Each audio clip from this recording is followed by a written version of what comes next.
Desearía no seguir viendo cómo en Valencia o en Canarias lo pierden todo por culpa de temporales cada vez más fuertes. Salvar el Ártico es salvar mucho más. Únete a la cadena por el Ártico.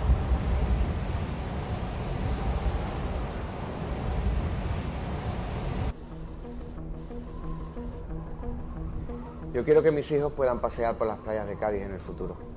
Únete a la cadena de Greenpeace por el Ártico. Salvar el Ártico es salvar mucho más.